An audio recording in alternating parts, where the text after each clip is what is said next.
Бәріне сәлем, менің каналыма қош келдіңіздер. Осындай дәмді рулеттерді менімен бірге жасап көріңіздер. 6 жұмыртқаға 3 қасық майонезімізді саламыз. Осы майонездің үстіне теркадан өткізілген 150 грамм сырды салып, миксерлеп шығамыз. Одан кейін 35 грамм ұнды салып, оны да миксерлеп шығамыз. Не тесто осындай сұйықтау тесто болып шығуы керек. Осы тестамызды міндетті түрде пергамент бумаганы майлап, осы майланған пергамент бумаганың үстіне құйып тегістеп шығамыз. 150 градуста 20 минут көлемінде пісіріп аламыз.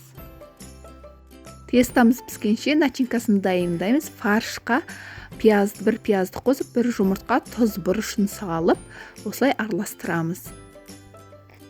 Тестамыз піскеннен кейін ар жақ жағын ауыстырып, фаршымызды салып, тегістеп шығамыз.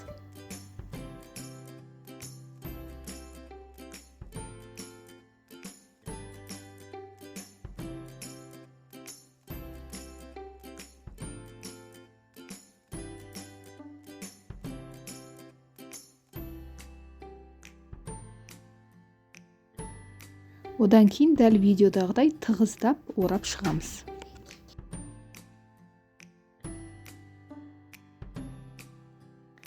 Орап болғаннан кейін 25 минут көлемінде 130 немесе 120 аз градуста пісіріп аламыз. Піскеннен кейін шет-шеттерін алып тастап, әдемілеп турап, ыстық күйінде жесеңіздер керемет тіске басар тағам болып шығады. Міндетті түрде жасап көруге кеңес беремін. Өте дәмді әрі тойымды рулеттер болып шықты. Менің басқа рецепттерімді жіберіп алмас үшін міндетті түрде тіркеліп, лайк басып, және комментарий жазып кетулеріңізді сұраймын.